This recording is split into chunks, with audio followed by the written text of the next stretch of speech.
in his ears. As business owners, entrepreneurs, family men, it's difficult for us to find the time to put together projects like these. Even though it's something we really want to do, unfortunately, taking care of the things we have to take care of comes first. However, because of viewer support for people like you, we're able to continue doing this. Please consider joining our Patreon and supporting the Burn and Return podcast.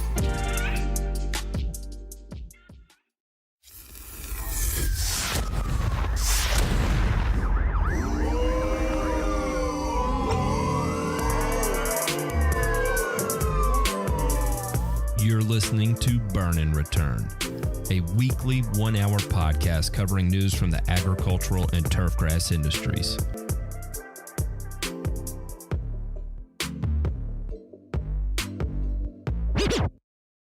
With the DJ scratch, you know what that means. That means it is time to start the show. Welcome to another episode of Dum Dum Dum Burn and Return. My name is Matt. Sometimes I go by the Grass Factor Martin. Alongside me, we have Ryan, DeMay, and Ray Ito. Between the three of us, we have, I don't know, a shit number of years in the green industry. We come from various sectors, lawn care, sports turf, construction, manufacturing, consulting.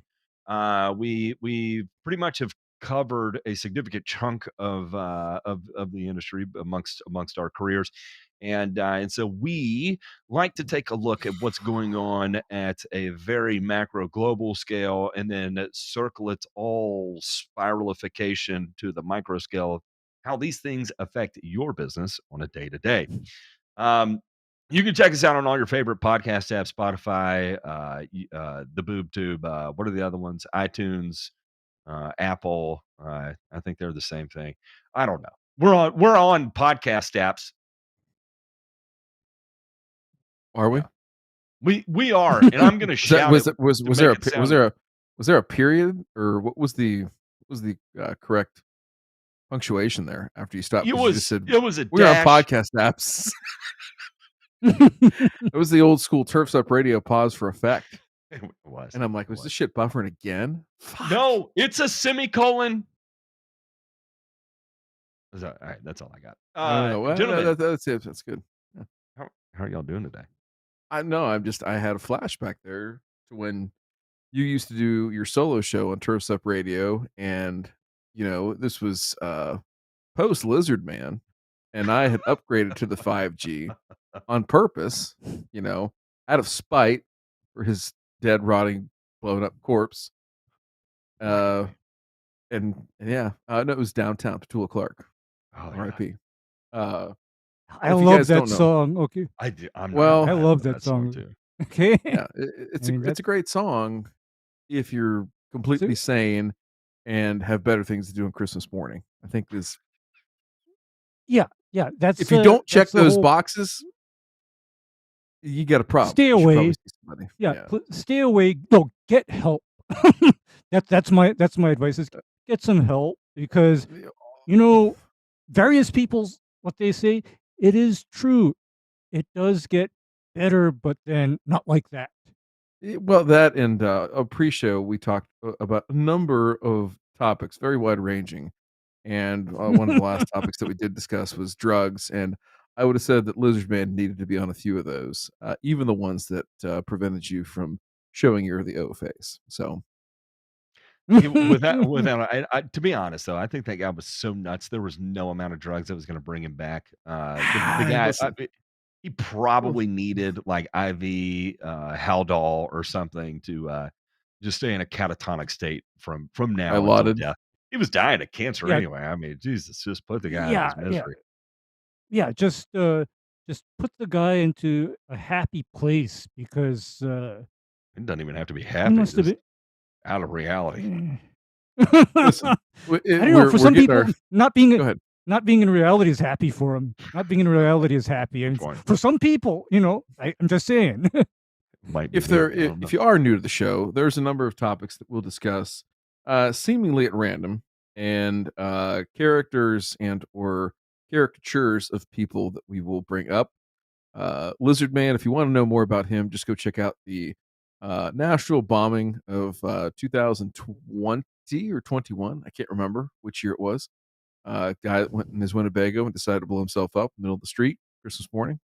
And we like to rag on him because he didn't like 5G. He thought 5G was taking over the world.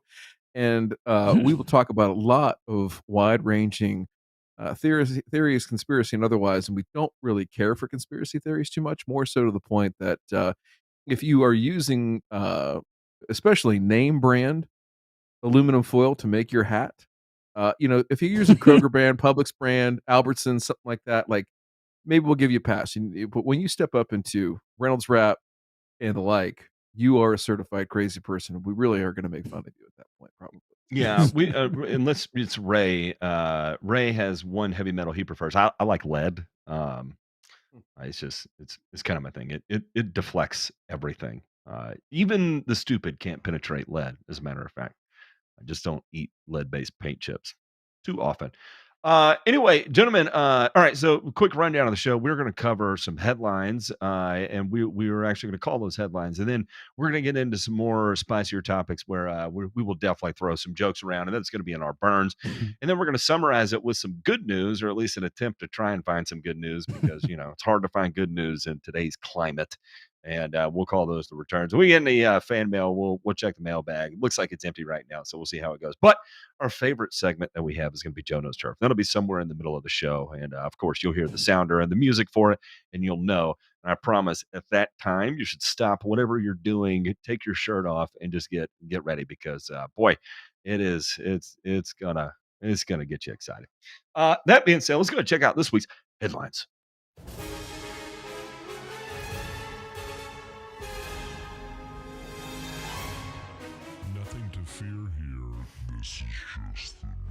That is my attempt at comedic relief, is when I said nothing to fear here. It's just the news, because the news is designed to scare the holy shit out of you. But we have another story here about government is mad about private businesses here. And it starts like this. Iowa State auditor asked feds to block fertilizer plant sale. State Auditor Rob Sand. Can we get some information on Rob Sand? I'd like to learn a little bit more about his background. Has asked federal regulators to block terrible haircut. That guy was in a not very fun fraternity. I'm going to go ahead and throw that out there. Koch Industries planned acquisition of OCI Global's nitrogen Iowa fertilizer plant in Lee County. In a January 30th letter to the Federal Trade Commission chair, Lena Khan, and Assistant U.S. Attorney General Jonathan Cantor, who leads the Justice Department's Antitrust Division, Sand noted tax incentives totaling some $550 million had been supported building the plant, which was pitched to taxpayers as a project that would encourage future competition and growth for the region. Scott Soroka highlighted the problematic sale in Bleeding Heartland Post last month. That article detailed how then Governor Terry Branstad's administration orchestrated a package including $300 million in federal tax giveaways related to flood relief program, $133 million in local tax abatements from Lee County over 20 years, and $112 million in state tax credits or forgivable loans. The auditor's letter argued that a sale to Koch Industries would likely increase fertilizer costs to farmers. It would also negate the original intent of the deal. The idea that Koch wouldn't own the new plant justified the massive commitment of tax dollars in the first place. Sand said he agreed with the comments Branstad made to reporters in 2013, asserting that the Koch brothers didn't want competition where Iowans want competition. Sand is the first Iowa statewide official to contact federal officials about the sale, which OCI Global announced in December. So anyway, I'm going to read a couple of the comments here. Rob Sand said, Governor Sand, for 15 years, the Republicans have neglected real problems, institutionalized religious dogma, and privatized essential services. Plus, they've hoarded tax money to feign excess taxation, then call for tax relief, which too many think benefits all, in reality, few, the rich. Reynolds' goal is zero income tax. Then another one says, I can see how he might have been part of the critiquing the initial package, including apparently not putting in safeguards to keep this from happening. It seems like something the feds should take a look at, but putting aside apparent political ambitions, as Gerald notes, seems like a reach that just feeds into the Republicans pointing to straying beyond his given role. So there's a couple of ways to look at this, and I think this is going to be the first note I make about it. And of course, it's going to require a little bit of a deeper digging into the story here. But okay, when you decide to take on a nitrogen fertilizer manufacturing plant, you are incurring a massive scale of a project, right? This is not a $10 million project. This is not a $100 million project. You're talking about a $550 million deal, because this is definitely a 10-figure kind of deal, right? So we're into the billions now when you're doing this kind of thing. So on top of that, you are operating a very, very intensive, highly specialized chemical process known as the Haber-Bosch method of production. I don't know specifically which technology they're using.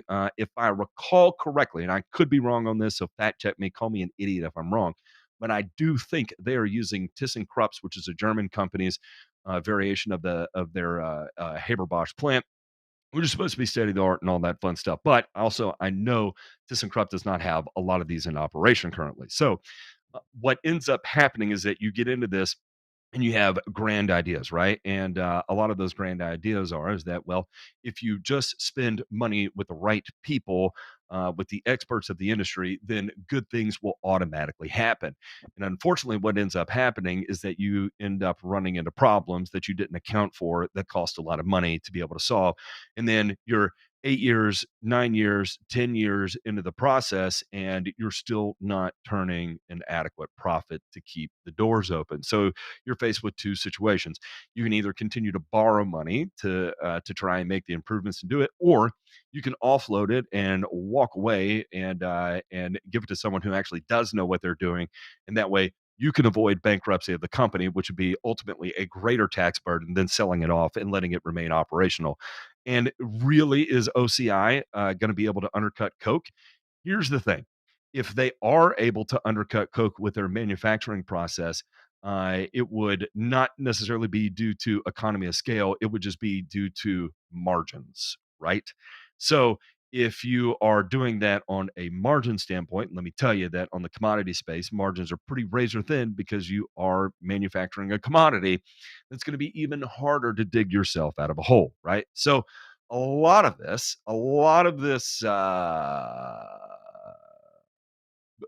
speak here and painting that it's bad, and this is just Coke increasing the fertilizer industry and the Koch brothers. I don't know if anybody knows this, but one of the Koch brothers is dead now, so the fact that they're still referring to them as the Koch brothers is a little weird.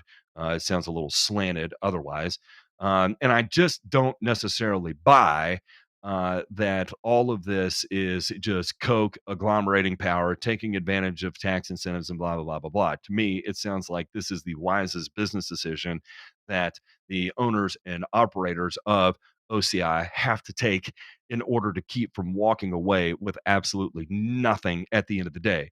Also, on the flip side of that is that it's going to keep local people who are employed.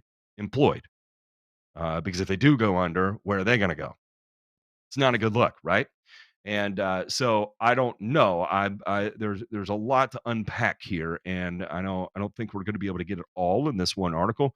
But I'm curious, gentlemen, when you hear this, what is your immediate response? Telly, to hell with the Grammys. Never watched. Never really, ever. No, not once, never. Whew. Never for me either. All right. Okay. Broken. Right. Yeah, we're broken for sure. Just listen to Casey Kasem, the weekly top 40. He's dead too. The fact that there's politics involved here, it's playing up, I think, in a little bit of populism in that area between Nebraska and Iowa, right? So Iowa, Chuck Grassley has been pushing that whole narrative that companies are basically gouging on price and things like that. So, admittedly, this here, I agree with you that there's a significant investment at play, and that the best thing that they can do is have somebody like Coke come in and take over and continue going forward here with a massive investment. But to sit there and say that this is something that needs to be looked at, I mean, there are, I think, larger issues at play within the fertilizer industry in a whole, and probably even within the state of Iowa, that are probably more impactful. But to sit there and say that this will unequivocally raise prices or increase prices, I don't know if that's necessarily the case. This seems to be A little bit unless of OCI grandstanding. was selling it below commodity, which Well, is that's the other thing too, is just not understanding the other forces that are at play nationwide and worldwide, right, within the fertilizer market. Right. Ray, what do you I think? mean, that's what I think is this is something that is basically Koch brothers is simply a symptom of a very large problem, because Koch brothers, to my knowledge, they're the only United States show that deals in nitrogen, right? They're the only show, because when I think of urea, for example, I'm thinking Koch brothers. When I think stabilized urea, I'm thinking Koch brothers. So they have, so then this sale or transfer is just a tip of the iceberg, because I have to ask now, why did only Koch brothers step up to make this sale? Why only them? Why nobody else? I mean, where is everybody else? You know, and that's a good point. So the other, all right, the number one producer is going to be CF Industries, right? The CF Industries is actually much larger than Coke. I do not know where all of CF Industries manufacturing is, and they may already have a pretty strong hold in Iowa as it sits. Um, so you know, the other thing too is that this is one of those greenfield nitrogen fertilizer facilities where they're doing also like green hydrogen and green methane, and I think a couple of other things that are going on there. Right, the sale was for $3.6 billion, and they do about 3.5 million metric tons of ammonia a year out of there. Right. Well, actually, that's going to be a combination of ammonia, urea, and diesel exhaust fluid. So that again, if they bought it for 3.6 billion, I'm going to say that's probably about the total cost of the project to bring this to life. I'm going through and I'm looking at the bond ratings for OCI Iowa, and they were not good. They're triple B minus. So the company was not in great financial uh uh Health there. They were not in good yeah, financial health. standing anyway. And Wow. I'm looking at some of the older values here of, you know, people, you know, talking about how, you know, with more investment they could do more good and blah blah blah blah blah. So they were recently sued and lost a $62.5 million deal to a subcontractor at the plant during the build out. So you know, again, there was a lot going on here that's at play, rather than just the damn Koch brothers are libertarian and they're just trying to take over the world, even though one of them's dead. That's a very simple, easy thing to point at and rouse and ruffle feathers. But in reality, it's hardly ever that simple. There's a lot of things that go into place here. And when you have a business, what is the number one goal of the business? Return on investment. And if your return is not there, it does not make sense to operate your oh, look here, CF Industries previously bought OCI assets for $8 billion. So yeah, it looks like CF Industries and OCI have already done significant business on a globally together. So again, I think this is a lot of noise. I think this is what is this? What is this doofus's name? I can't remember his name. What is it? Sand. Rob Sand. I'm not gonna lie. He I think he's I think he's a sissy. All right, we'll check out the next one here. Six fertilizer prices lead lower again. Again. Let me guess. Everything is super cheap now, right? Well, maybe not. DAP is coming in on a retail spot price of roughly $740 a ton, which we're not gonna lie, that is lower, and we're definitely down from 2022, but we are up on from 2023, currently where prices are with DAP. We have $809 a ton for MAP as a spot price. Potash for $509 a ton. That would be potassium chloride. We are still somewhere around $1,000 a ton on sulfate of potash right now. Urea retail spot price at $527 and hydrous ammonia at $770 a ton. UAN 28 at $335 a ton and UAN 32 at $390 a ton. DAP at $734 and 1034O at $610 a ton. So these are still up, from before we had the huge giant spike, about 80-90% from where it was. We'll say like over the previous 5-year average up to 2021, or we'll say 2020, the great COVID jump, right? But it does appear to be softening across the board at varying degrees, right? And that is a trend we want to see. Except for DAP. DAP isn't softening all that much, but hopefully urea will continue to soften. Again, this time last year we were at $708 a ton in spot retail. Now we're at $527. I will say I was getting barge prices the other day, and into the door, if you're 527 retail plus you got, it's going to be FOB. So if you're doing a truckload of urea, you're probably still going to be somewhere around $700-800 a ton bagged. Probably maybe 850 bagged if you're buying truckload quantities. If you're getting a truckload or less, I'd say you're probably still going to be somewhere around like $1,000 a ton. And if you do cheaper than that, you're doing really, really good. How about that? So just to put some numbers in your head there. Are y'all seeing anything significantly crazier or less than that? No, I think that this is what we've seen in the market, and we've talked a little bit about this a few shows ago on Thursday, that the impact in the lawn care market is that, again, some folks are still holding inventory from maybe a little while ago where their cost basis is a lot higher, right? So if you're looking at your distributors and having conversations about products and things like that, maybe just be a little bit flexible and ask them if there's Time's something up. different It's over. they have at a different price point that they brought in here more recently when prices started to soften.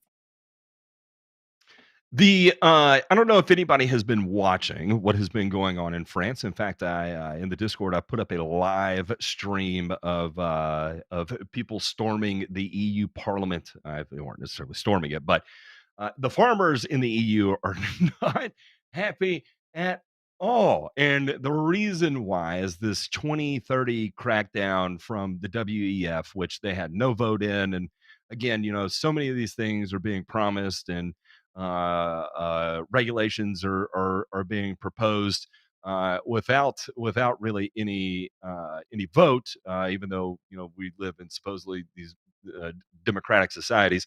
But remember, we should trust the people who are in the know and stop asking questions. Stop doing your own research, because there are smarter people out there that do research and they'll make the decisions for us. Well, the farmers took pretty big offense to that, right? And so they said, you know what? We're going to go ahead and we're going to bring all our equipment up there. We're going to rip up some roads along the way, and we're going to have a big bonfire in the courtyard at the European Union Parliament building, and we are gonna make it rain manure. And boy, oh boy, did they ever! And it was, I'm not gonna lie, it was wild as shit to watch today, and it's interesting. Again, I think there is without a doubt, and I'm gonna sound like an industry simp here, and that is 100% okay. I'll die on this hill, but the amount of progress that has been made in agriculture over the last 10 years, 10 years ago, no-till or limited till, reduced till was just, you hardly heard it, right? It was fringe, right? If you did no-till, you were considered like regenerative ag, okay? Now, However, it is like a part of strategy that people look at today, and they start playing around with it on different plots of lands. Where does it work? Where does it not work? And in fact, we have a lot of published data now that shows where we're getting good degrees of accuracy or we're getting a negative return on investment by doing it, right? So we've made great strides in that space. I think the same thing when we start looking at the pounds of active ingredient in the types of products we're using. No one is going out and spraying atrazine 7 times a year, right? It's kind of a thing in the past. Is glyphosate usage up? Yes, but because we have glyphosate tolerant crops now, right? So it makes sense.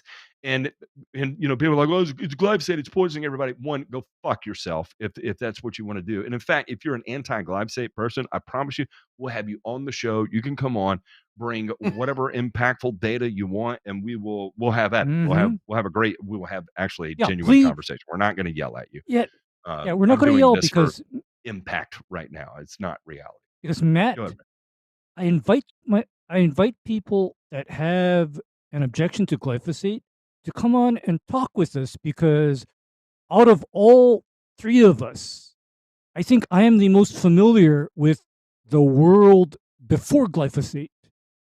Okay, I know that world, and holy cats. I mean, that world before glyphosate was horrifying, to say the least. And, Matt, I had an interesting conversation with somebody about farming and agriculture in general this morning. Okay? And that conversation had to do with how grasslands and hayfields are managed in the EU. And what I pointed him to is that in the EU, the way they need to manage their grasslands and hayfields to remain agronomically productive is every year or 2, they got to rip down those fields, re-sow it with new seed, and fertilize the hell out of those fields. Whereas here in the United States, and this is something that I'm involved in, how do I manage a grazed area, Matt? It's with controlled grazing. No, controlled grazing. And you're not wrong, because my weapons of choice are aminopyrrolid, triclopyr, and metsulfuron methyl and dicamba. Those are my weapons of choice. And how much of that is related to land area versus explain, give us a quick one over why Europe does it that way. The reason why Europe does it that way is all those things that I just mentioned for grazed area management and vegetation management on grazed areas are illegal in the EU. That's a problem. You may not apply aminopyrrolid. You may not use triclopyr. You may not use dicamba. You may not use metsulfuron methyl if you needed it for vegetation management in a grazed area. Your only recourse is to rip down that pasture, re-sow it, and then here's the thing that to me is the most counterproductive. In order to get that pasture back up and in production, what do you got to do to that pasture? You got to pound that pasture with nitrogen and phosphorus to get the grass to grow back fast enough. You got to get your protein counts up. Yeah, you got to get your protein. And so what my point is that when the EU went hard after the pesticides back in 2000, this is the side effect that they created. And you know what horrifies me is that, okay, they went after the pesticides in 2000, and now in current times, they're going after the fertilizer now. So what are these growers and producers supposed to do? Oh, I know the answer to that is that you've got these pencil dicks in the WEF that are now telling everybody don't have any more meat. Schwab will dictate. Don't have any more meat. Don't have any more eggs. Don't have any more milk. You will eat the bugs and enjoy it. Get you fucked. will own nothing, and you will enjoy it. DeMay, be a voice of reason here or not, but by all means, when you saw what was going on in Paris today, did your heart flutter with excitement, or were you like, ugh? What was your initial reaction? I mean, I was cringing personally. I was personally cringing, Matt. God, I was cheering. I stood up on the chair. No, for me, I was horrified because I know what it means when a farmer gets to the point where he's willing to risk arrest, seizure of assets, and imprisonment. I know where he's at when he's at that point. I mean, it's a pretty low point. You got to agree, right? Yeah. Because, guys, this is what I call an insurrection. Okay? This is what I call an insurrection. What American people think is an insurrection, no. That was just a short-term demonstration. What's going on in the EU right now that is an insurrection. Make note of that. Don't call what is not an insurrection an insurrection. Stop it. We play fast and loose on language in the U.S. now. But DeMay, when you see, are you cringing? Do you think at this point there are reasonable solutions that people are going to walk away and be like, okay, we can work with this? I think there are. I just think that I didn't cringe. I wasn't cheering. I found myself asking more questions, right? Like, Sure. Okay, what is it going to take for the farmers, right, to understand that there is an elected official or a group thereof that is willing to listen to what I have to say, right? That's going to represent me and my interest, and not necessarily just say, hey, doesn't matter what you have to say, doesn't matter what's going on in your industry, your life, your livelihood, we're out, right? And to be something so foundational to society, such as agriculture, like that just what's it going to take for them? And on the same side, on the elected side, it's like hopefully you'll realize that these people are serious and they're not nutbags per se, right? Yeah, so they're expressing themselves in a really weird and forward-facing way, absolutely, but they need to get people's attention. I just think they need to get people's attention. Yeah. And they're clearly doing that.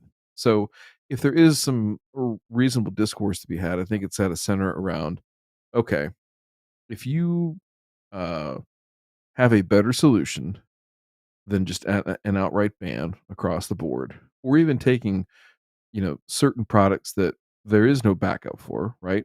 Or there is no pivot to go to. This is what we have to do, right? Why are we not incentivizing the activities we just talked about before the show about research and development and things like that? Why are we not incentivizing the activities for us to move forward, as opposed to just saying, hey, on and buy? However, the issue is not about a pesticide ban. The issue is centered around they first banned most pesticides back in year 2000, right? Right. Mm-hmm. But now what we've been talking about since 2020 are the looming bans on fertilizers. I mean, that's what's next. You see, they first took away the pesticides, and okay, the growers adapted. All right. However, remember what I'm always saying about unintended consequences. Because to me, Ryan, if I were looking at things very holistically, is I would give these producers the tools that they need to manage their land in a less energy wasteful manner. And to me, ripping down a pasture, resowing it, and having to feed it back up every year or two, that is so damned wasteful. Okay, that is wasteful to me, that you got to do that, because like on the kind of lands that I manage, there is no resowing. There is no fertilizing. That land just is sustained and maintained, but the way it's sustained and maintained, unfortunately, to the EU is there are a few ounces of herbicides per acre involved in order for that to be a sustainable system. But what it is the EU has basically, via their mandates or their proposed mandates, they're going to make it such that modern agriculture as we know it is just not going to happen in the EU. And that's the crux of the matter. And I think, we were talking about the culture war before the show, and I think, there is, in the vein of that populist kind of uprising we see on both the right and left, and yes, there is, left-wing populism as well too, is that, our a lot of our declining health issues in the United States are related purely are related purely to agriculture. And there are very, very large factions on both the right and the left that think that modern agriculture is killing us all, and it needs to be revamped, and it needs to be done a very specific way, even though these people that have that in mind do not understand the land requirements that it would take to do that. And unfortunately, it's just not. It doesn't work. It legitimately will not work in a lot of the proposed ways that are put out there, because there are a lot of people in the world that do need to eat to survive, right? So if your goal is to let people intentionally starve to death, then sure, yeah, we can make everything regenerative, and it'll be a fully rotational crop system where you have animals that graze land, 100% organic into it. Yeah, and by all means, we can do 100%. it. And everyone will die, and we'll be happy for it, right? No inputs, and that is I think that subconsciously, at least, the people that are rising up have come to the realization that, goodness me, these bastards want us all dead. I mean, okay? and I don't exactly like you said, subconsciously. I don't think it's like a conscious goal, but and I think you see this on both of these factions, right? That if we just return to nature, everything is going to rectify. Well, I don't know if anyone ever played Oregon Trail, but it was, returning to nature is a very, very gruesome and heartless Brutal. and emotionless. It's brutal. I mean, and it only ends one way: you die, right? And I don't know if people put that into context, but all life, literally all life, is finite. We all die, right? And so we can either streamline our path to death, or we can utilize modern tools, research, science, technology to try and create roadblocks along that path to death, which we are all riding as we speak, right? And it's odd that now modern agriculture has been painted as the path to death, which actually is the only reason that we have been able to exist this far into the world, because we would have gone extinct a long time ago if it weren't for the advancements in modern agriculture. So anyway, it's a thing. Matt, Okay, I have a little observation too. About the people that are, pushing this Malthusian dystopian fantasy.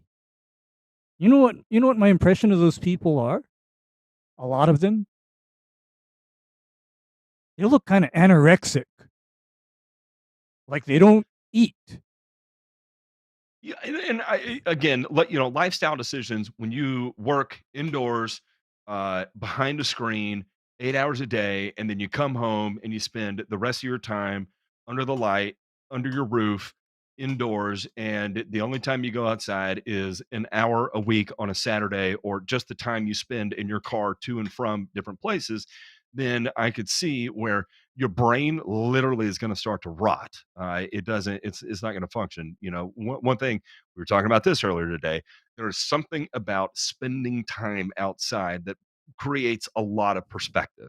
And I think that is a great shock and reset back into the fragility of being a human. And if you're not experiencing that, then a lot of times it can be easily dissuaded into these utopian type systems of regenerative agriculture or whatever. Yeah, exactly. Mm-hmm. Okay. Real quick, sponsor read. I want to plug this real quick. They're not a sponsor of the show or anything like that, but my friend Mikey over at Gain Trust, that is one of the he is my weightlifting coach. And one of the things he said today kind of registered with me is that a lot of times people get into fitness because shit is going wrong, and so they pour a lot of effort into it, and it becomes their crutch when they're dealing with whatever it is they're dealing with. And then when things start going good, they forget about the fitness aspect because everything's good now, and so therefore that energy that they had directed into it to overcome whatever hardship they face has been rectified. Therefore, that phase has moved out. I just want to make a point to say is that, 96% of us that listen to this are men, and the 4% that are women. I think the message is universal and applies to everybody, is that, health and prioritizing your health is not a time there is no endpoint, right? You don't get healthy and then you magically just stay there. It's a lifestyle. It's something that you have to do day in and day out and adopt it. And if it becomes a part of your lifestyle, that is the ultimate goal, right? And there's 110 different ways to do this. Obviously, I like Mikey because he shit talks me, and he tells me things like, you know what, you're not lean enough, you're not jacked enough, and you're not tan enough. And when you want to be a man, by all means, I'll help you get there. And I like it when people talk to me that way because I don't know, it's things like that motivate me, right? I like it when people tell me, nope, you can't do that. You are a fucking pussy. Exactly. It gives me a hard on, and I just pour into it. So anyway, I just want to put out there, I appreciate that post from Mikey because I know, even myself included, when the times are good, right? You start forgetting about what your priorities are. You re-alter your priorities, and it's easy to make cuts because I'm doing okay, right? Well, it's a quick way to fall back into a decision-making process where things aren't okay anymore, and then it becomes a circular economy of sorts of a negative feedback loop. Okay, that's out of the way. Thanks, Mikey. Love you. Gain Trust. You can check out the Discord server, gaintrust.io. Check them out. Get jacked, get swole, get tan. There's ways to do that. In fact, it involves being out in the sun. It's interesting. In fact, if you look at the three of us, as summer starts rolling around, we will inadvertently be a little bit tanner on the back of our necks or scalps, because DeMay and I both have hair showing. I mean, skin showing on the top up there.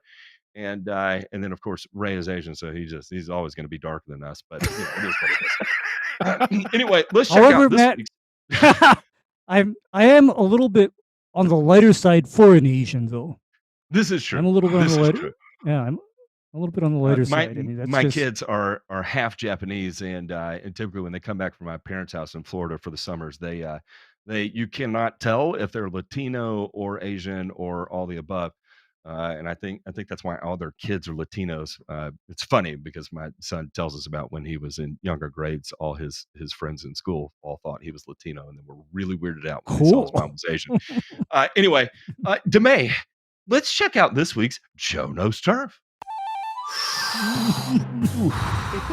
Yikes! Joe Knows Turf. Hi, I'm Joe. I'm gonna give you a bunch of accurate turf facts today because Joe knows turf. All right. For those of you just joining the program, Joe Knows Turf is a segment where we are sent in a variety of social media posts and YouTube videos in which people will do things that maybe they could do them just a little bit better.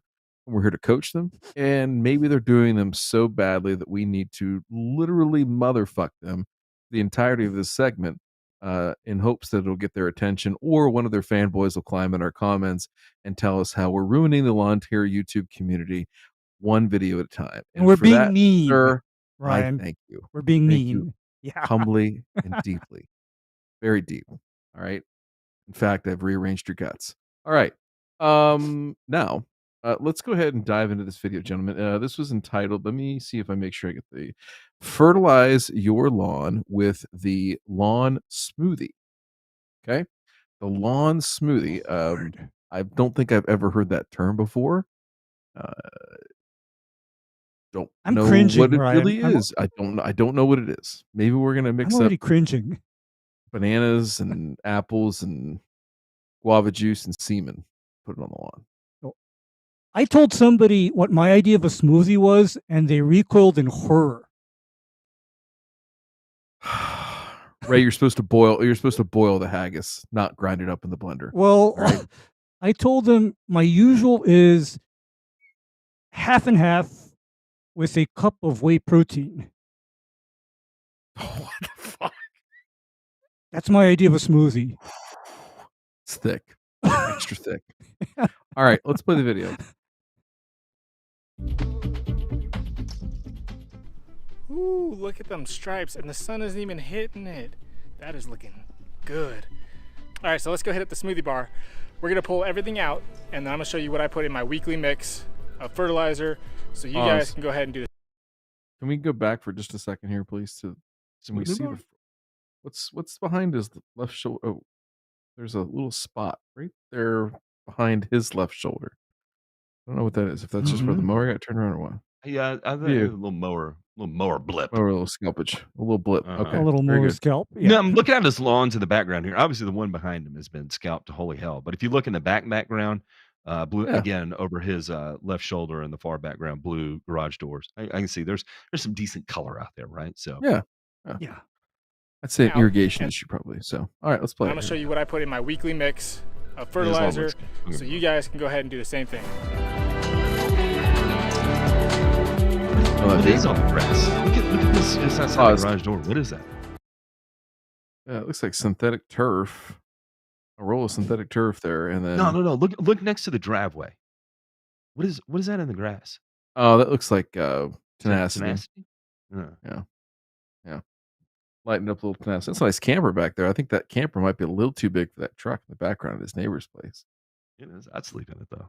I'm not gonna lie. You can't even see the taillights in that. That's the boom room. I couldn't stand up in it, but it might hold me. I'm 6'4", so if I laid diagonal, I could probably fit in it there. That's when you tag in. You call all time bottom. You know, it's cowgirl. Better have good suspension. I'll tell you that. You have to put it up on blocks for stability.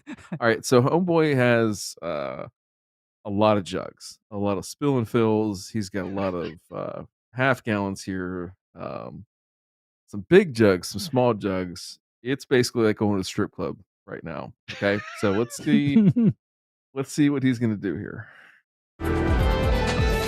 Pause. 1, 2. It's like it's like choose your own adventure. When you go into the strip club, they've got 3 different rooms. There's titties, tits, and then there's toddies. Ray, you better have a pneumatic floor jack and a couple of jack stands if you're going to the toddies room. That's all I'm gonna say. Okay? Let's move on. You need a Class A RV on that one. 2, 3. Hazmat and air brakes to stop those things. Battery. I just want to say thank you to all the subscribers out there, and everybody who is not a subscriber and is watching this. What are you doing? Just hit that button. Super easy. If you like what you see today, just smash that button for me. We have plenty more good stuff coming your way. You just told everyone who doesn't watch our show to subscribe, so I don't know. Maybe you'll get one more. Lawn renovation. I might have a second lawn renovation. We will see. But I hope you guys all enjoy it. I hope you guys this guy's really happy, ultimately, and I am glad to see that. Mine are better. Yeah, I hope you guys enjoy it. Smash that he's like got and there's subscribe a lot of button. tenacity Helps in that me side out. yard. It's good. Dang. Yeah, look at this. All right, let's go grab this lawn smoothie. Suckers at the base All of right, the tree guys, there? so we are going to get our mix Okay, here ready we to go. First thing first, I get a bucket and I fill it a little bit with some hot water because the first thing that we're going to If put he uses a drill is some to agitate equalizer, this. 18. Look at Let's that. turn a little triple 18. Look at goes down this. 4 to 8 ounces per 1,000 square feet, so we're going to do about 10, I know what that so a does. little bit over 1,000 here. I know a little bit about that. I may or may not be the person behind that. The reason why I do hot water If is you because know, it's you a know. water-soluble fertilizer. You We know, want to you make sure know. that it dissolves into the mixture and doesn't clog our That's it. backpack I love barrels. this So guy. we do He's hot great. water, definitely helps it out. 10 ounces there. From there, we're going to do GS Plant Foods Root Ruckus. Oh, This is 4 to 6 ounces. Don't do this. Brown water. Yeah, let me look at brown water. Exactly enough. Dump that in the bucket. Next up, we're going to do Turf Titans Lawn Advancer. This again, 4 to 6 ounces. Turf Titan Lawn Advancer. And I'm not sponsored by the bucket. Next up, we're going to do Turf Titans Lawn Advancer. This again, 4 to 6 ounces. And I'm not sponsored by any of these products. I have nothing to them.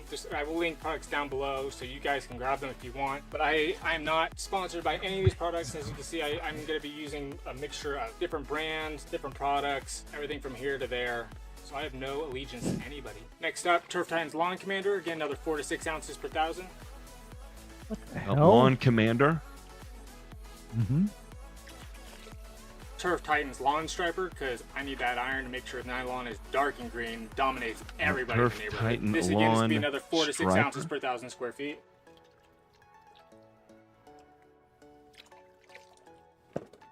So that was most of our macronutrients with the exception of the iron.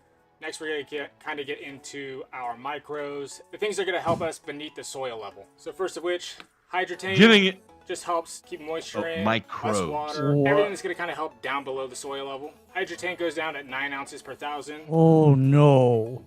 Oof. Oh no. Next, we have Green County Fertilizers Air 8. This goes down at 6 ounces per 1,000. This just helps your soil from getting compacted. Last thing you want is a compacted soil. With the triple 18? I need to do a pH test. Yeah, that's what I was going to say. I need to do a pH test and see how compatible those are. First off, there's a lot of shit going into this that is redundant, and we'll go over the labels here in a minute. But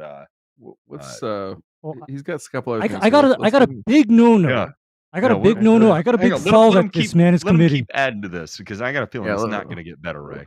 Let's see what's all in the kamikaze here. Soil. We're going to put 6 ounces in here. I know Matt's had a kamikaze before. Green County Fertilizers RGS is basically root growth. So again, this is going to be at 3 ounces per 1,000. Just another great product to use for below your soil level. And then lastly, some Humic 12. This goes down at 3 to 9 ounces per 1,000. Again, from County Fertilizers. Hydrotain. As you guys can see, I put just about anything that I can into this mix. This goes down weekly. So like I said, I'll put everything down in the description below. We're going to go ahead and fix this up, get this into our container, and then get it on the lawn. 1, 2, 3, 4, the last thing I like to do, 6, He's doing it. Buddy, I was already struggling with you, but let me tell you, with the paddle mixer, I can't. Mix it up inside the bucket before I put it into the pump sprayer.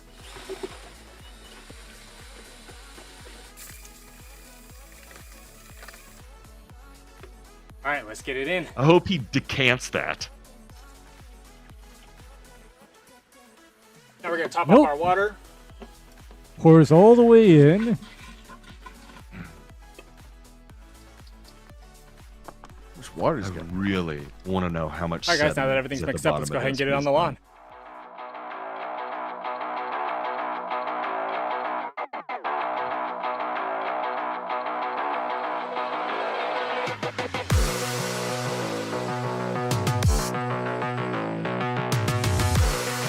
Suckers.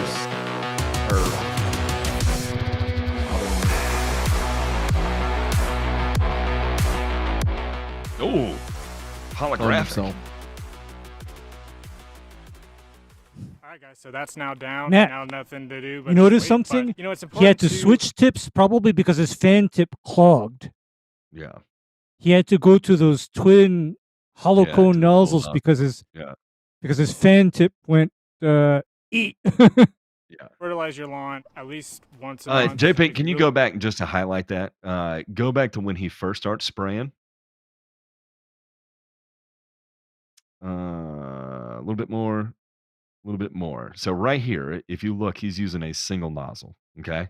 A fan tip. A single fan tip. Yep. Come forward a couple clicks. Yep. He's got the double. Yep. You see the dual nozzle there. Okay. Why that's important. All right. We'll go over this now. Right. So he added root ruckus, which is humic acid. Okay. It's just humic acid. With a little bit of kelp, right? So this is root ruckus is RGS. He also added RGS just to double up. I don't know why. He isn't really sure either. The root ruckus does have some mycorrhizae fungi in it. Good luck. You're not going to foliar apply that and have any infections. But, it's if it makes you feel good, there you go. He also had the triple 18, which is an 18, 18, 18, and chelated micronutrients, right? So it's going to cover pretty much all your bases there. Then he has the Lawn Advancer, which is a 277. This is an interesting product here, right? So it has 2% nitrogen, 7% phosphate, 7% potash, and then it has a whiff of chelated manganese and zinc. But it says on the label that it has 7% manganese and zinc total, but only 0.02% is chelated manganese and 0.5% is chelated zinc.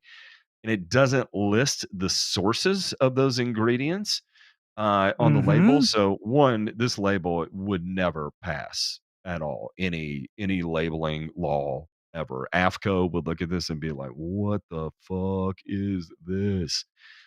So anyway, this is a really, really strange product. And then we have Lawn Commander. Okay. So Lawn Commander is a 2003 derived from urea ammonium nitrate, a whiff of ammonium sulfate. I mean, an absolute whiff, because they do not even claim sulfur on the label, which again, you can't put ammonium sulfate on the label if you're not going to claim sulfur on the package, right? If it has ammonium sulfate and you don't want to claim sulfur on the label, then you have to leave ammonium sulfate off the label. So that again, more bad labeling here. This would never ever pass. So I have no idea what in the fuck is going on here. What's going on? Yeah. It has more chelated iron. It has more chelated manganese, more chelated zinc. And then he has Lawn Striper. And so I'm sure this one's going to be wildly different here. Nope, it is UAN. They don't even list all of their ingredients. Oh, but it does have a glucoheptanate iron, 6% glucoheptanate. Stop, Matt. Stop right there.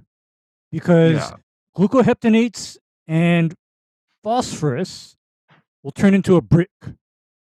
I'm sorry, but that's what happens. Yeah, and after you would have to dilute that so far in order to keep it from completely bricking up. But what it will do is that you'll get what looks like salt grains in the bottom of your mix tank when you mix those two, right? So just to make sure that now we've got products that are not compatible with one another, we really want to make sure it continues to stay that way. Don't forget, we've still got Humic 12 in there. We've got RGS, but we kind of covered that because we did the root ruckus too. So those are just redundant products. But then we add Air 8. Air 8 is basically just a little bit of linardite with some a higher concentration of potassium hydroxide in there. So that's going to be a very high pH product. Remember all those micronutrients that were being put in? Guess what? EDTA chelates, glucoheptanate chelates, all the other shit does not like. It does not like a high pH. I'll say this: the triple 18 is a fairly. We try our best to formulate that in such a way to remain acidic in solution to protect the micronutrients.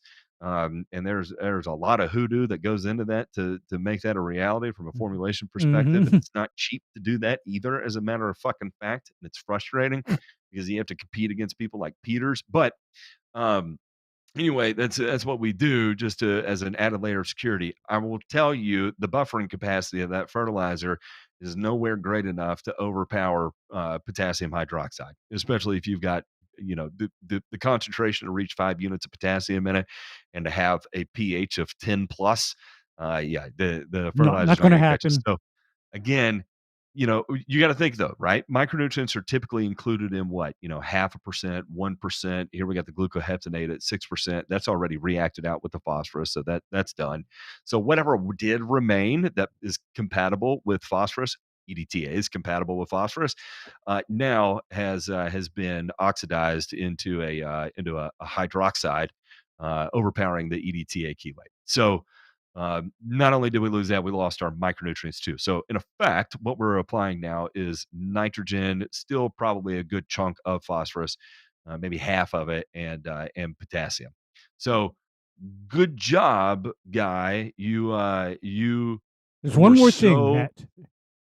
One more thing where he fucked up. Yep. Okay, hydrogen. Hydratane is something that will most likely, given the salt content of that solution, that will probably separate out into the parent esters and alcohols. Because especially if you start adding KOH to it. No, actually, the KOH will help keep it saponified, but the problem is that, yeah, all of that UAN, that ammonium nitrate, that ammonium nitrate will take apart that surfactant, and it'll take it apart fast. So I don't know. I mean, this just seems to me like he would have been miles ahead if he actually just stuck with the 18-18-18 and called it a day. I think he would have been miles ahead. Yeah, and if he's really gummed up on doing a something soil positive, do the root ruckus or the humic 12 or RGS. You don't have to combine all of it. It's so redundant. Again, I have zero problem with hydratane. I've talked about using it before. I can't say it's the first thing I would run and grab, but I have used a lot of it with seeding and never had any issue with it. But again, we're talking about surfactants here. Surfactants are soap-like materials to reduce surface tension, and so you typically want to apply those by themselves, right? When you start mixing salts with those materials, that you don't necessarily get a positive result. Yeah, they don't play well because the strongly ionic fertilizer will literally cause the surfactants to break. Don't ask me how I know, because I made oil slick. I made oil slicks in my sprayer before, thinking I'm gonna kill two birds with one stone and put out my wetting agent with my liquid fertilizer application. Bad move, Ray. Don't do that. Just saying. DeMay, you found a doozy here. The lawn smoothie was so aggressive, it ended up negating itself. That was you. I think the message there is don't not everything belongs in the smoothie, right? No. Variety is the spice of life. So, keep your fertilizers separate from your other materials, if at all possible. Just makes it a little bit easier like that, right? And your iron apps can go solo. That usually helps if you don't know what you're doing. Again, not beating the guy up. I'm just trying to make it easier for him. So while it's nice and it's seems efficient to throw all that stuff in the tank, are you really gaining anything if nothing or very little of what is in that tank actually has any efficacy? So there you are. Yeah, we'll have to try again next week and see what we can. But you know what we can do right now is we can take it to another depth of hell. Let's check out those burns. I almost forgot about the burns today. Thank you for crushing me. I was beginning to have an optimistic outlook after that. No, I'm just kidding. We have a phenomenal article here in House Digest by none other than Rachel Melagredo. And we should take a look at her. She is a beautiful Filipino lady, and her area of expertise is DIY, cleaning hacks, budget-friendly hacks. She has an experience for writing that she developed during her teenage years, but set it aside to concentrate on her academic pursuits. The pandemic in 2020 provided her the opportunity to revisit her writing aspirations while taking a break from her dual roles as an occupational therapist and college professor. Smart too. Prior to becoming part of the Home Digest team, she had already made her mark by publishing over 1,000 articles on various topics. Excellent. Okay. So this one here should be extra spectacular. What is it? Is Coca-Cola really the secret to a greener lawn? Oh, boy. If you're in need of a quick pick-me-up, cracking open a nice cold bottle of Coca-Cola can provide that refreshing jolt. Interestingly, you're not the only one that could benefit from Coca-Cola. Did you know that some also recommend Coca-Cola for your lawn? The presence of nutrients like oxygen. Are we really going here? Are we really going here? Oxygen, hydrogen, carbon, sulfur, sodium, potassium, and phosphorus in carbonated drinks like Coca-Cola is believed to be beneficial for foliage health. Additionally, these components can contribute to achieving a deep, lush green lawn. Another suggested advantage of using Coca-Cola is its role in pest control. The sugar content in soda is believed to attract ants, which in turn feed on the larvae of garden pests without affecting the plants.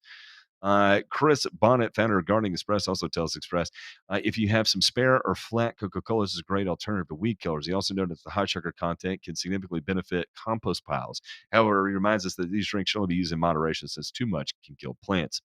But using Coca-Cola or any lawn tonic that has an ingredient is a lawn fertilizer hack that you really don't want to replicate. While Coke and other carbonated drinks are a great source of elements and minerals that are good for grass, the benefit is negated by their high sugar content. The sugar content can help prevent plants from absorbing water and nutrients, resulting in their death. You can also pull water out from the plant roots due to osmosis and attract microbes that are harmful to plants. Watering your lawn with Coca-Cola also poses risk of fungal infections and other diseases. To add, while spraying Coca-Cola or a lawn tonic may attract ants to your lawn, which can be beneficial, it can also inadvertently bring unwanted pests. Instead, experts recommended using carbonated water like club soda because it contains high concentration of nutrients without the sugar. Okay, this is a garbage article, sweetheart. I have no doubt about it that you're smart, and I'm really pleased that you're an occupational therapist and you do great work for children. But next time you want to write an article like this, call us. We will help you. Okay, we would love to help you because this is garbage, and I get it, right? It has. I can't remember all the preservatives in Cokes, but I'm sure there's going to be, sodium hexametaphosphate or whatever else that, they put in there. And so, yeah, you're going to see those things in Coca-Cola there. has a high concentration of actual phosphoric acid, and that's what gives Coca-Cola its tartness. Yeah, that's what's acidic. There's a significant amount of phosphoric acid. However, here's where it gets interesting, because Coca-Cola also contains a lot of sodium salts. So you're basically putting on something that has a lot of sodium salts with some phosphoric acid. And this is also why it is true that Coca-Cola can be used to remove rust, because that phosphoric acid is probably one of the most aggressive rust removers I know of. Yeah, it is. Again, sodium on turfgrass. Sodium is not one that I think about when I'm trying to plan what kind of nutrients I want to account for in an application. I've never thought to myself, maybe I should sprinkle in, I don't know, 100 parts per million or 200 parts per million of sodium chloride here, just to make sure I give it a good burn on the skin, on the leaf there. And the other things like oxygen, hydrogen, and carbon. Where's the carbon come from? The sugar, the carbon dioxide that's dissolved in it, right? You're getting a little fluffy there. Where's the hydrogen and oxygen come from? The water, the H2O in it. Come, listen. You're not pulling the wool over our eyes, Miss House Digest author lady. The next one here, DeMay, can you please spec a grow in using Coca-Cola and I will. Tell us. Actually, what I was hoping that I could do is transport myself back to 1996, and I would actually spec Pepsi, and I would use all the Pepsi points to buy that trip to meet Cindy Crawford. 1996 trip. Woo! Yep. That's what I would do. That is Give me them Pepsi points. Yeah. We have a bill out of Idaho. Man, the I-states are really on one that would deem a pesticide label sufficient as a warning. So existing regulations that apply to a pesticide's label would be sufficient to satisfy any requirement for a warning about the safety of the product if legislation in Idaho passes. Senate Bill 1245, introduced by the Commerce and Human Resources Committee, says any warning requirement would be met by the US EPA registration under the FIFRA. Registration and labeling already take into account the most recent health assessments performed under the Federal Act or EPA carcinogenic classifications according to the bill. Pesticide labeling is regulated by the state and federal laws under FIFRA. California required products that contain glyphosate to have warning labels that imply chemical causes cancer. The Ninth U.S. Circuit Court of Appeals barred the state from imposing that requirement. What we're seeing around the country is lawsuits being filed. It is an effort to basically squash through litigation our ability to grow food. If the legislation passes, it would basically say the warning label is enough. It's not going to stop all lawsuits, nor does it intend to, but the warning label on it should be sufficient to stop some of these lawsuits. Instances of pesticide overspraying and drifting have occurred, impacting farm workers, neighbors, and others, said Jonathan Oppenheimer, Government Relations Director of the Idaho Conservation League. Many of those incidents have been where applicators were not following the label instructions. ICL continues to study the bill, but generally we do have some concerns that this may shield pesticide manufacturers who are potentially liable under the law and leave Idahoans who are harmed without recourse. Okay. Bullshit. Bullshit. Yeah. Okay, Matt? Bullshit. Here's why it's bullshit. It is because that person that chooses to not apply that product in compliance with the label law, labeling, is essentially he himself is violating the law. I mean, what is the pesticide manufacturer supposed to do? Be out there with the grower holding his fucking hand while he's applying that product? No, because that manufacturer went through hell with the EPA to even get that product registered and labeled for application and usage within the United States. So I agree with this legislation. The label should be sufficient. And furthermore, violation of the product label should not be the problem of the manufacturer.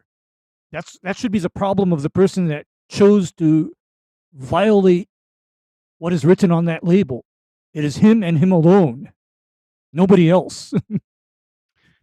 Yeah, DeMay, I'm going to pose a hypothetical to you here. If you are if you are an applicator and you are barehanding mixing chlordane into a sprayer, and you go make applications, and you and everyone you train to also mix chlordane barehanded come down with some neurotoxic disease or disorder or whatever, what responsibility falls on the manufacturer? I mean, none. If I go eat 8 Big Macs every single day, am I going to sue McDonald's when my heart explodes? I mean, to me, that's what it sounds like the alternative to this bill wants to have happen. Listen, if I use, the cheap VO5 conditioner from Dollar General, to masturbate with every single day for a decade, and it burns so bad that it cauterizes my piss hole shut, and then I die of rhizomycetosis, should I blame VO5? No. No. They didn't. I just like to live on the edge. The label said not to put it in inconspicuous places, but it didn't specifically mention that hole. Who's to say where external turns to internal anyway? What is yeah? All right. Thankfully, those are all the burns we have today. Let's get some good news out of the returns. The greatest burn of them all.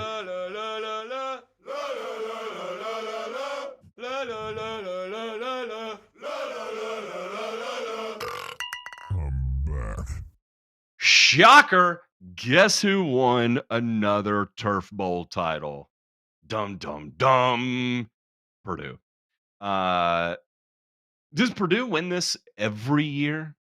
No, but they're they're in that pantheon. If we were talking college football, the Alabama, the Georgia, they're right there at the top every year. So good to see it. It's basically, for folks that don't know, they have what's called the Turf Bowl, which has a practical component, right, where they have to do samples that come from greenhouses and things like that to do ID for weeds and grasses, insects, things like that.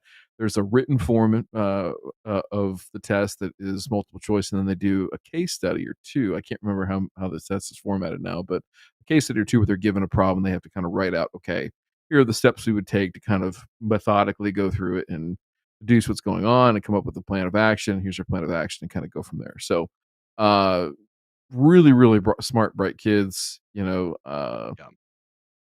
It's a way, I guess the best way to put it is that they have to commit a lot of time to studying, a lot of extra effort outside of class. This isn't just like, you show up and you take the test. Like, they spend literally hours and hours and hours for months leading up to this. So this is their highest level to test themselves, right, against their peers, right? Because as my turf instructor used to say, you're not competing with the people sitting next to you, you're competing with the other hundreds of kids that are out there in turf school right now that you're going to compete with in 2 years, 10 years, 20 years for a job. And what's what you're willing to do right now and for the rest of that time to get yourself better and do things that not everybody else was willing to do to get yourself ahead of them. So kudos to them for all the shit that we give young people here and things like that about different things. These are the people that are our people, right? The people that are willing to do uncommon things to achieve uncommon results. Congratulations, Purdue. Boiler up. I have a good friend that went to Purdue, and he was big into the turf bowl. He asked me, he's like, "Hey, did you ever do the turf bowl?" I was like, "No, you don't want to know." No, they didn't offer beer bongs at the entrance, and so it wasn't exactly my thing. MetLife Stadium is finally getting rid of the dreaded turf field.